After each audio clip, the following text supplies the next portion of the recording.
Many women take for granted as long as they're having regular menses, are able to conceive, or tolerate their hot flashes, they have good hormonal health. This belief is often reinforced by their doctor, since many symptoms are accepted as okay until a severe pathology requiring treatment, such as surgery, is presented. Health is not just about what you do once something goes wrong. We're seeing younger and younger women with breast cancer and other hormone related cancers. In the not too distant past, hysterectomies in young women were common. Now we see preventative mastectomies and oophorectomies if there's a genetic predisposition or to prevent recurrence. Many of these surgeries are unnecessary and wrong thinking. It's wrong to think parts of the body are unnecessary and wrong to think you have no control over genetic expression. Working in the field of thermography, you're in a position of helping to prevent disease and unnecessary surgery, to initiate early treatment, and to guide the patient to a path of health and balance. Today I'll focus on two areas of hormonal health from a naturopathic perspective that I hope will contribute to your present base of knowledge. They are assessing hormonal health from a history and laboratory viewpoint, as well as natural therapeutics to achieve hormonal health. When I say naturopathic perspective, that's based on the training I received and how I practice. Many are familiar with the concept of holistic health or complementary and alternative medicine. As a naturopathic physician, we complete 4 years of naturopathic medical school after 4 years of pre-med. We're trained as primary care physicians, but in unlicensed states practice as consultants. Our principles of practice tell us to treat the underlying cause of disease. You accomplish this by first doing no harm and working with the totality of the person to support healing. This is the true model of holistic health. We use conventional methods of assessment together with specialized laboratory work to assess function and chemical balance, as well as considering factors of stress, nutrition, and lifestyle. We recognize the importance of optimal age-appropriate hormone levels in proper ratio to each other. The goal is feeling well, having healthy menses, fertility, menopause, and prevented accelerated aging, cellular proliferation, and the cancers which can result. Before discussing assessment of sex hormones, I'd like to give a brief overview of which hormones we evaluate and how they are synthesized. This is important since one of the principles of therapeutics is to use the approach of first do no harm, and this often involves working with the precursor hormones, including those from the adrenal gland. The building block of all hormones is cholesterol, which is then synthesized to make pregnenolone. Pregnenolone is the precursor for all the hormones, including adrenal hormones. Adrenal DHEA is the precursor of androstenedione, which is the precursor of testosterone and estrone. This helps explain the importance of supporting the adrenal gland function, as well as utilizing precursors in supporting synthesis of sex hormones. Estrone is the precursor of estriol and estradiol. Testosterone is also a precursor of estradiol. Only 3 estrogens are present in the plasma: estradiol, estrone, and estriol. Estradiol is the main estrogen secreted by the ovaries. Estrone is secreted in small amounts, but mostly formed in the peripheral tissues from androgens secreted by the adrenal cortices and by ovarian cells. Estriol is an oxidative product derived from both estradiol and estrone, the conversion taking place mostly in the liver. Estradiol is 12 times more potent than estrone and 80 times that of estriol. Progesterone is secreted equally by the ovaries and adrenal cortices in significant amounts only during the latter half of the menstrual cycle. Almost all of the testosterone and progesterone secreted by the ovaries are converted into estrogens before leaving the ovaries. The liver breaks down estradiol and estrone into almost impotent estriol. Therapeutically, this is important since diminished liver function increases estrogen activity, resulting in elevated estrogen in the body. The liver also breaks down progesterone into other steroids. Basic functions of each hormone, excluding its role in fertility and pregnancy, is as follows. Estrogens are important for bone health, cardiovascular health, as it decreases platelet stickiness and lowers LDL, reduces the risk of diabetes, supports healthy breast tissue and vaginal lining. When estrogen is dominant, symptoms may occur such as anxiety, breast tenderness or cyst, cyclic migraines, irregular bleeding, water retention, weight gain, infertility, endometriosis, amenorrhea, fibroids, heart attack, stroke, decreased cognition, and cancer. Progesterone opposes estrogen and breaks it down, decreasing the risks of high estrogen diseases. It's nerve calming and binds GABA, helps insomnia and reduces anxiety, is anti-inflammatory as it's a precursor for cortisol, is needed for bone growth, metabolizes glucose, converts fats, and protects against fibrocystic disease.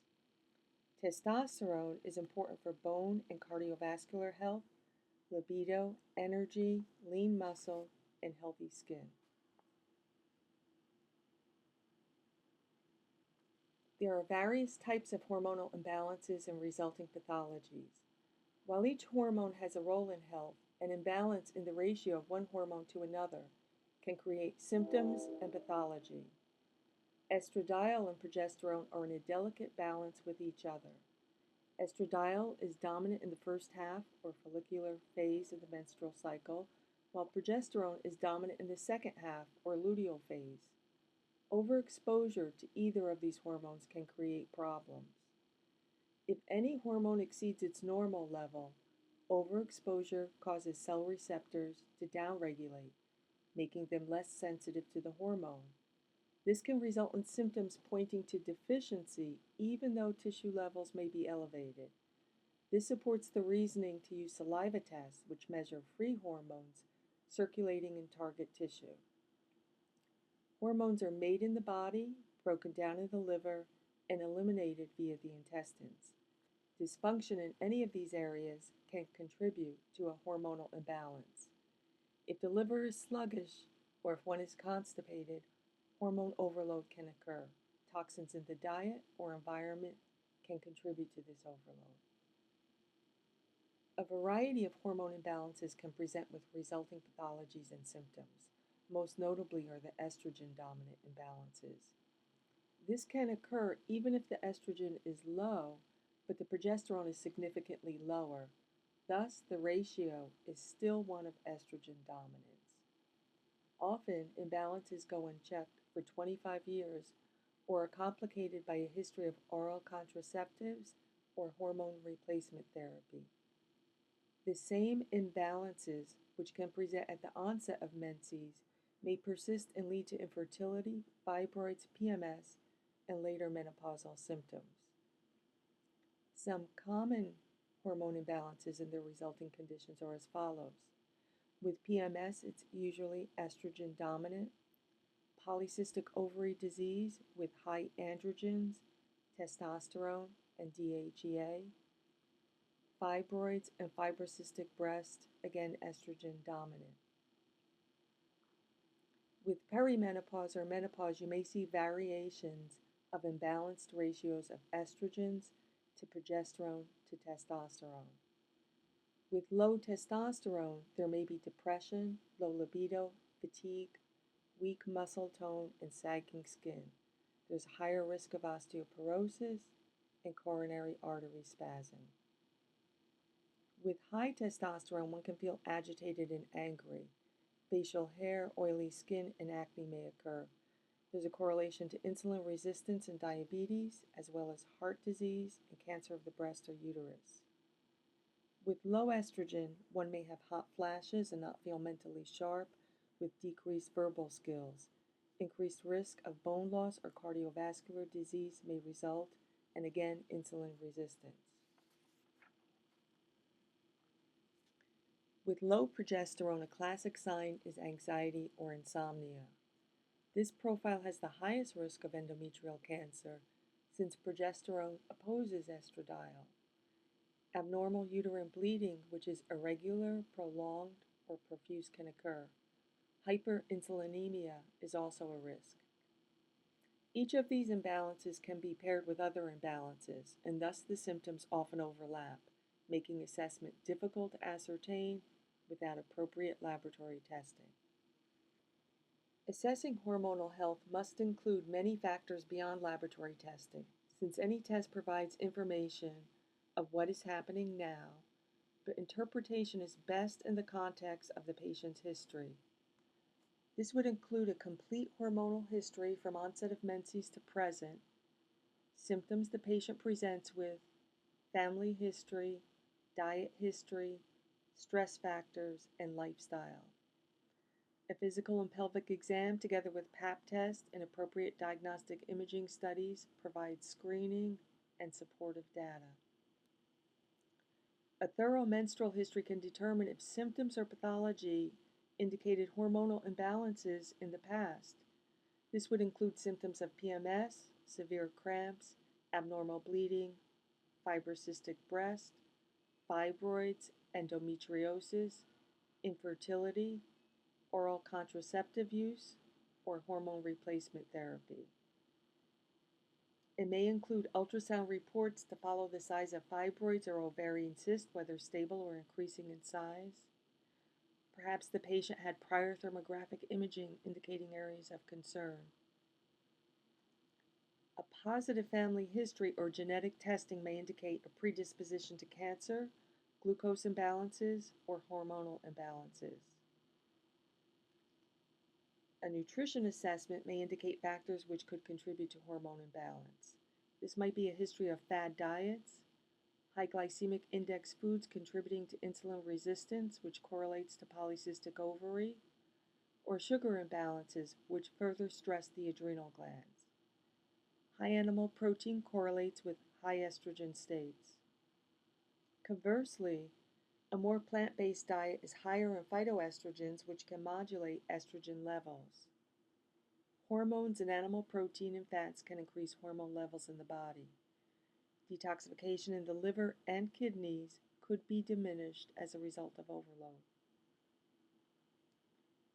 Physical and pelvic exam along with Pap testing could reveal enlarged uterus, fibrocystic breast, increased percentage of body fat, signs of hirsutism or testosterone dominance, or changes in vaginal tissue correlating to estrogen deficiency. Pap test indicating cellular dysplasia may be the first indication of abnormal cellular proliferation, which could correlate with cancer. Lifestyle history may show a history of stress, which can result in hyper or hypofunction of the adrenal glands and thus decreased production of hormones. Use of alcohol, excess coffee, chocolate, smoking, medications, and environmental exposure to chemicals all may impair the liver's ability to break down hormones. Stimulants and medications may suppress or overstimulate adrenal function. A common source of chemicals that can act like estrogens in the body could be from personal care and beauty care products, such as skin creams and makeup. Blood testing, including the metabolic panels, could reveal liver or kidney dysfunction and thus impair detoxification.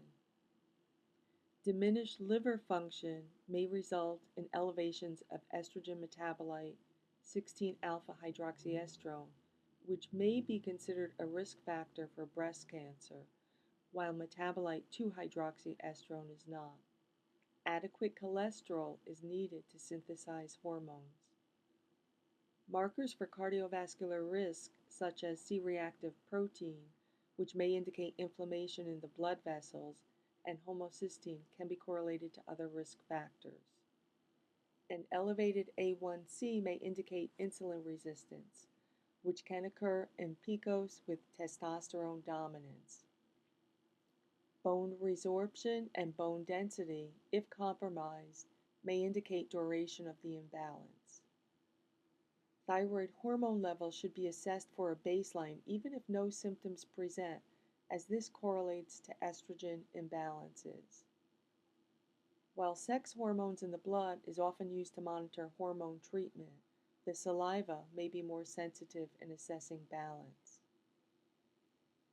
Salivary hormone levels, which measure the free fraction, not the protein-bound forms found in serum, is critical in assessing hormone status. In addition to sex hormones, one can assess adrenal function by testing cortisol at various time intervals, as well as DHEA. Progesterone is a precursor to cortisol, as DHEA is a precursor to estrogens and testosterone. Adrenal dysfunction can present with many of the same symptoms as menopause. Balancing the adrenals can result in balancing sex hormone levels. Menopausal women may be treated with hormone replacement therapy or bioidentical hormones when what they needed primarily was to restore adrenal function. This is reason to test the adrenals first before prescribing hormone support. DHEA often increases in response to low cortisol. Since it is an androgen hormone, it can often lead to testosterone dominance, especially PCOS, or even estrogen dominance. With menstruating women, a female hormone panel can be done collecting saliva specimens 11 days out of the month, greatly increasing the accuracy of testing. Creating hormonal health requires proper assessment, laboratory testing, and understanding of the relationships of all the hormones and systems in the body which impact hormones. These tests are repeated approximately every 3 months to monitor progress and reevaluate the treatment protocol. Once balance is attained, less frequent testing is necessary. While we can assess for hormone imbalances and correlate them to symptoms, the thermogram can provide further data as to whether pathology is starting to reflect these imbalances. Successful therapeutics requires comprehensive assessment and reassessment to monitor progress as discussed. I work with achieving hormone balance by using a holistic approach, restoring normal adrenal function, thyroid balance, intestinal health, and liver detoxification. Therapeutics are also directed at healthy cell development for normal replication and function. To more directly influence hormone levels, supplements which support production or elimination, as well as plant-derived hormones and their precursors, are used. Sometimes women request hormone support, whether oral contraceptives, HRT, or bioidentical hormones, to alleviate symptoms when their levels don't require this, or it's not the root cause of their imbalance. In these cases, acupuncture, homeopathy, or a naturopathic approach may address their symptoms without further disturbing their hormone balance. I'll give you an overview of treatments and methods to support hormonal health. As you can see, there's a multitude of factors to evaluate when assessing hormones. Now you have the knowledge when assessing patients that each area of concern can be addressed to optimize health. While you may not be providing the treatment, you'll know there are many methods to restore health, and you'll monitor the results of these treatments. Nutrition may be considered the foundation in achieving hormonal health. With hormonal imbalances and the resulting symptoms or pathologies, a whole foods diet is vital.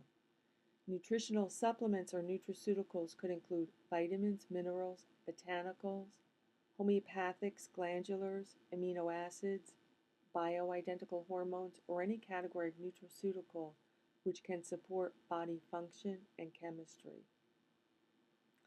The priority of treatment is to restore function, not replace the hormones. Even if bioidentical, this is the last resort. Natural hormone replacement therapy is a valid option only if normal hormone balance cannot be attained. Even then, the objective is to use the lowest dose to decrease risk of disease and enhance quality of life.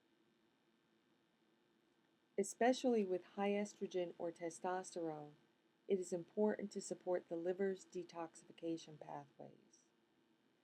Therapeutics might include detoxification with a limited diet and medical protein drink. Supplements used would include glutathione, botanicals milk thistle, schizandra, methionine, homeopathics, indole 3-carbinol, and calcium D-glucarate. With adrenal hypofunction, adrenal glandulars are used along with adaptogenic herbs such as rhodiola, ashwagandha, an Ayurvedic herb, cordyceps, rhamania, eleutherococcus, and astragalus. With stress or adrenal overproduction, you can have resulting decreased levels of estrogen, testosterone, and progesterone. Additionally, you may calm the nervous system with calming herbs such as valerian, kava kava, passiflora, or skullcap. Phosphorylated serine balances high cortisol levels. Theanine and 5-HTP supports calming neurotransmitters. Metabolic support may be indicated for dysglycemia, inflammation, leaky gut, or thyroid imbalance. With high testosterone, saw palmetto is used to reduce 5-alpha reductase to impede testosterone conversion. Additionally, peony, nettles, indole 3-carbinol, and vitamin C is used for clearing. To support low testosterone, we use precursors pregnenolone, androstenedione, DHEA, glandulars, ashwagandha, and also support the adrenals. To support estrogens, consider isoflavones, black cohosh, red clover, sage, the Ayurvedic herb sitawari, hormone precursors pregnenolone, and again adrenal support. To support progesterone along with precursors, use Vitex, sitawari, licorice, sarsaparilla, possibly soy to restore the estrogen-progesterone balance, and a progesterone cream containing plant-derived USP progesterone may be considered. Chaste tree, also known as Vitex, and sitawari are used to improve menstrual regularity and support luteal phase. Gymnema and berberine are used to regulate high blood sugar, as may occur with polycystic ovary. Essential fatty acids to support healthy cells, metabolism, decrease inflammation, and support hormone synthesis. Magnesium is essential to support hormone synthesis and insulin resistance, also calms the nervous system, and is used for cardiovascular health. Exercise increases bone density, supports the hormone levels, clears toxins, promotes cardiovascular health and lean tissue, all of which are challenged with hormone imbalances.